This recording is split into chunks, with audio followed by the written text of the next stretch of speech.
எல்லாருக்குமே வணக்கம். எங்களுக்கு எப்பவுமே மனசில் பட்டதை பேசுறது வழக்கம். தேவையில்லாமல் பொய் சொல்லி மக்கள் மனசை என்றைக்குமே நாங்கள் செலவு பண்ணணும்னு ஆசைப்படல.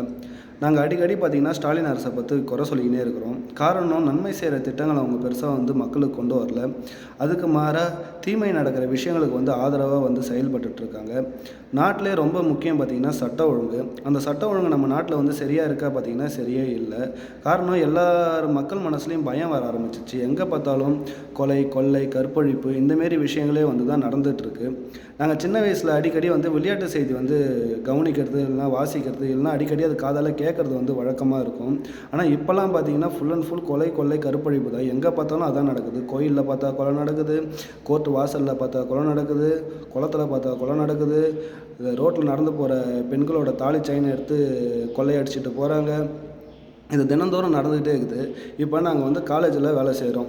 இப்போ காலேஜ்லேயோ இன்ஸ்டியூஷன்லேயோ வேலை செய்யும்போது பசங்க ஏதாவது தப்பு பண்ணாங்கன்னா நாங்கள் என்ன பண்ணுவோம்னா, பசங்களை மிரட்டுவோம், திட்டுவோம். இல்லை அவனுக்கு தேவையான நடவடிக்கைகளை எடுத்து அவனை மாற்றுறதுக்கு நாங்கள் முயற்சி பண்ணுவோம். அந்த ப்ரெஷர் தாங்காமல் அவர் குறிப்பிட்டது எனக்கு இப்படி தான் இருக்கணும் போலன்ட்டு ஒரு தொந்தரவுலையோ டென்ஷன்லேயோ எங்கள் காலேஜ்லேயோ ஸ்கூல்லையோ இல்லை இன்ஸ்டியூஷன்லேயோ அவன் நடந்துப்பான்.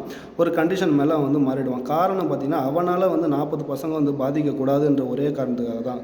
ஒருத்தன் நன்மையாக இருந்தால் கூட அவனை காப்பாற்றுறதுக்கு எங்களோட வேலைகளை நாங்கள் செய்வோம். ஏன்னா ஒவ்வொரு மக்களும், ஒவ்வொரு ஸ்டூடெண்ட்டும் எங்களுக்கு முக்கியமாக தெரிவாங்க.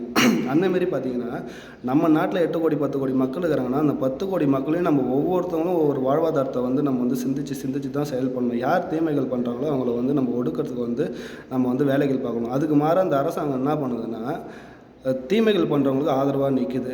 ஞானசேகர விஷயத்தை நீங்கள் பார்க்கலாம். மற்ற இதர விஷயங்களையும் நீங்கள் கவனிக்கலாம். காவல்துறையும் அதுக்கு உடந்தையாக இருக்குது. காவல்துறை பொதுமக்களுக்கான துறையை தவிர அரசாங்கத்துக்கு துறை கிடையாது. அதனால் சட்ட ஒழுங்கை சரியாக பார்த்துக்கணுன்ட்டு தாழ்மையாக கேட்டுக்கிறேன். எங்கள் அண்ணன் ரொம்ப வலியுறுத்துறாரு. சட்டம் ஒழுங்கு ரொம்ப முக்கியமான ஒரு விஷயம். அதை மாற்றுறதீங்க, நாடு கெட்டு போயிடும். மக்கள்லாம் பீதி அடைவாங்க. மக்கள் மனநல சரி இருக்காது. அவங்க வாழ்வாதாரம் அழிஞ்சு போய்டும்ன்ட்டு நிறைய அறிக்கை, குரல், போராட்டம், நிறையா ஆர்ப்பாட்டம் பண்ணுறாரு. ஆனால் நீங்கள் அதெல்லாம் செவி சாய்க்காமல் போராட்டத்துக்கே அனுமதி கொடுக்காம அரெஸ்ட் பண்ணுறீங்க. அந்தளவுக்கு உங்களுக்கு ஒரு திமிரு போச்சு. அதனால் அதெல்லாம் அடக்கிக்கின்னு மக்கள் மேலே சிந்தனையை செலுத்தி அவங்க வாழ்வாதாரத்தை பொண்ணாக மாற்றுறதுக்கு வேலையை பாருங்கள். எங்களால் என்ன முடிஞ்ச ஒத்துழைப்போ அதை கொடுக்குறோம். நீங்கள் சரியாக செய்யலைன்னா அதுக்கப்புறம் நாங்கள் களத்துக்கு இறங்கி வேலையை ஆரம்பிச்சிருவோம். நன்றி, வணக்கம்.